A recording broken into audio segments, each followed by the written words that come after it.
নমস্কার বন্ধুরা, আশা করি প্রত্যেকে খুব ভালো আছেন। আমি আবারও চলে এসেছি আপনাদের মাঝে একদম নতুন একটা রেসিপি শেয়ার করার জন্য। বন্ধুরা, আজকের রেসিপিটা কিন্তু যেমন ইজি তেমন কিন্তু কুইক একটা রেসিপি। তো আজকের রেসিপিটা একটু স্কিপ না করে শেষ অবধি সঙ্গে থাকুন, আশা করছি প্রত্যেকের খুবই ভালো লাগবে। বন্ধুরা, আমরা কিন্তু অনেক রকম প্যানকেক ট্রাই করে থাকি। আজকের আমি আপনাদের মাঝে পরিবেশন করব কুল্প শাকের প্যানকেক বা কুলেখাড়া প্যানকেক। বন্ধুরা, এটা যেমন ইজি এবং কুইক তৈরি হয়ে যায়, আপনি এটাকে কিন্তু লাঞ্চ বক্সেও দিতে পারেন, দারুণ কিন্তু জমে যাবে। আর আপনি চাইলে কিন্তু এটা ব্রেকফাস্ট কিংবা নাস্তাতেও বানিয়ে পরিবেশন করতে পারেন। 8 থেকে 80 সবাই কিন্তু খুব পছন্দ করবে। যেমন মুচমুচে বাইরেটা তেমন নরম ভিতরটা, সব মিলিয়ে এই এক খাসা রেসিপি। তোমাদের এই আজকের এই খাসা রেসিপিটা আর দেরি না করে চলুন শুরু করা যাক। তো আজকের এই মজাদার রেসিপিটা বানানোর জন্য দেখুন, প্রথমেই আমি নিয়ে নিয়েছি এখানে কুল্প শাক। এই কুল্প শাকগুলোকে কিন্তু পরিষ্কার করে আগে আমি বেছে নেব, তারপরে কিন্তু এটাকে কেটে নেব। তো সেটা কিভাবে কেটে নিচ্ছি সেটা কিন্তু দেখতে থাকুন। আশা করছি আজকের এই নতুন রেসিপিটা আপনাদের সবার খুব পছন্দ হবে। আমরা কিন্তু আলুর প্যানকেক বা অনেক রকম প্যানকেক ট্রাই করে থাকি। কখনো কি ট্রাই করেছেন বন্ধুরা এই কুল্প শাকের প্যানকেক? যদি ট্রাই না করে থাকেন এর আগে বা বানিয়ে না থাকেন, তাহলে অবশ্যই কিন্তু আজকের রেসিপিটা দেখে নেওয়ার পরে একবার অবশ্যই বাড়িতে ট্রাই করো এবং কেমন লাগলো আমার কিন্তু কমেন্টে জানাতে ভুলো না। দেখুন, শাকটাকে বেছে নেওয়ার পরে তারপর কেটে নিয়েছি, ছোট ছোট করে কেটে নেওয়ার পরে এবার এটাকে পরিষ্কার করে ধুয়ে নিয়ে এবার আমি এটাকে বেটে নেব। আমি এটা সিলবাটাতে বেটে নিয়েছি, আপনারা চাইলে কিন্তু মিক্সিতেও পেস্ট করে নিতে পারেন। তবে সিলবাটাতে হচ্ছে বেটে নিলে কিন্তু এর স্বাদ অনেকাংশে বেড়ে যায়। তো আপনারা কিন্তু ট্রাই করতে পারেন। তো বন্ধুরা, আজকের এই প্যানকেকটা যদি আপনার বাড়িতে ট্রাই করে থাকেন, আশা করছি অবশ্যই খুব ভালো লাগবে। বন্ধুরা, আমরা কিন্তু প্রত্যেকেই জানি এই রেসিপিটা আমরা অনেক রকমভাবে ট্রাই করে থাকি। মানে এই শাকটাকে কিন্তু আমরা অনেকে সেদ্ধ করে হচ্ছে মেখে খেয়ে থাকি, ভাজা করে থাকি, কাঁচা রস বের করে খেয়ে থাকি। কিন্তু আজকের এই রেসিপিটা কিন্তু একদমই ইউনিক, একদম নতুন একটা রেসিপি। তো ট্রাই করতে কিন্তু একদমই ভুলো না। দেখুন, এবার আমি যে শাকের পেস্টটা নিয়ে নিয়েছিলাম সেই পেস্টের মধ্যে দিয়ে দিয়েছি চালের গুঁড়ো, বেসন, হলুদ গুঁড়ো, স্বাদ অনুসারে লবণ, লঙ্কা গুঁড়ো, কালো জিরে আর দিয়ে দিচ্ছি 5 ফোড়ন। আপনারা বন্ধুরা এরপরে ব্যবহার করতে পারেন লঙ্কা কুচি। যদি আপনারা বাচ্চাদের টিফিনে দিয়ে থাকেন তাহলে লঙ্কা কুচি বা লঙ্কা গুঁড়ো স্কিপ করতে পারেন। এবারে দিয়ে দিলাম পেঁয়াজ কুচি। আর এবারে সমস্ত উপকরণ কিন্তু খুব ভালো করে মেখে নিতে হবে। এটা ভালো করে মেখে নেওয়ার পরে যদি মিশ্রণটা খুব টাইট হয়ে যায়, তাহলে আপনারা একটু পরিমাণ মতো জল দিয়ে দিতে পারেন। কারণ এই মিশ্রণটা কিন্তু একদম টাইট হলে চলবে না, একটু কিন্তু পাতলা বানাতে হবে। তাই দেখুন, আমি পরিমাণ মতো জল দিয়ে আবারও এটাকে মেখে একটা স্মুথ হচ্ছে পেস্ট বানিয়ে নেব। তারপরে চলে যাব এটা বানানোতে।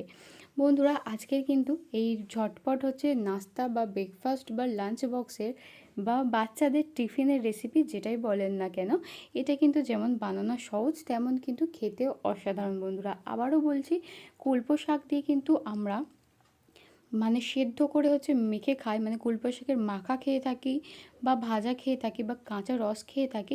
এটা কিন্তু আমরা জানি অনেক উপকারী, কিন্তু শাক অনেক বাচ্চারা একদমই খেতে পছন্দ করে না। কিন্তু যদি আপনি এই শাকটার যেহেতু অনেক গুণাগুণ রয়েছে, আপনারা যদি এই শাকটাকে এভাবে প্যানকেক বানিয়ে বাচ্চাদের হচ্ছে টিফিনে দেন, তাহলে দেখবেন বাচ্চারা কিন্তু অনায়াসে খেয়ে ফেলবে। তো বন্ধুরা, অবশ্যই আপনারা এই রেসিপিটা কিন্তু ট্রাই করে একবার দেখতে পারেন। দেখুন, এবার আমি কড়াইটা গরম করে নেওয়ার পরে তেল দিয়ে দিয়েছিলাম এখানে। আর তেলটা গরম হয়ে যেতে আমি এখানে একে একে হচ্ছে দিয়ে দেবো এই মিশ্রণটা।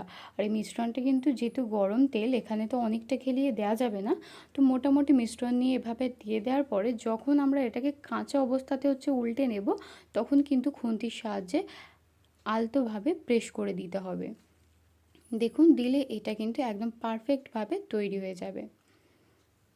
আর খেয়াল রাখতে হবে এটা যেন পুড়ে না যায়, তাই লো টু মিডিয়াম আঁচে হচ্ছে রেখে হচ্ছে এটা ভেজে নেবেন। আর এটা কিন্তু খুব তাড়াতাড়িও ভাজা হয়ে যায়। দেখুন, একবার উল্টে দিয়েছিলাম, আবারও এবারে দ্বিতীয় পাটটাও উল্টে দেব। এভাবে দুদিক কিন্তু ঘন ঘন উল্টে পাল্টে নিয়ে ভেজে নিতে হবে, তাহলে পুড়ে যাবে না একটু, আর পারফেক্টভাবে কিন্তু তৈরি হয়ে যাবে। তো আজকের এই ঝটপট রেসিপিটা বন্ধুরা আমি ঝটপটই বানিয়ে নিচ্ছি। সেম একইভাবেই আমি বাকি যে মিশ্রণটা রয়েছে সেটা দিয়ে তৈরি করে নেব। তো দেখুন, এটা হয়ে গেছে, এবার এটা নামিয়ে নিয়ে বাকিটা তৈরি করব।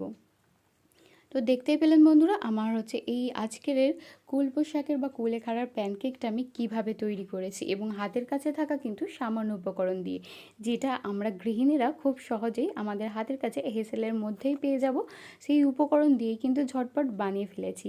তো বন্ধুরা, আপনারা যদি এই রেসিপিটা এর আগে বাড়িতে ট্রাই করে থাকেন তাহলে আমার কমেন্টে কিন্তু জানাতে একদমই ভুলো না।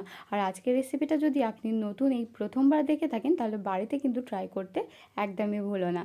আশা করছি আজকের রেসিপিটা খুবই ভালো লেগেছে। ভালো লেগে থাকলে একটা লাইক অবশ্যই দিও, বন্ধুদের মাঝে শেয়ার করো, আর আমার চ্যানেলটা সাবস্ক্রাইব করে অল বাটনটা প্রেস করে আমার পাশে থাকার অনুরোধ রইল সকলের কাছে। বন্ধুরা, চ্যানেলটা সাবস্ক্রাইব করে অল বাটনটা কিন্তু প্রেস করতে একদমই ভুলে যেও না, কারণ অল বাটন প্রেস করে রাখলে আমি পরবর্তীকালে নিত্য নতুন যখন আরও ভালো ভালো ভিডিও আপলোড করব সবার আগে কিন্তু নোটিফিকেশান আপনার কাছে পৌঁছে যাবে।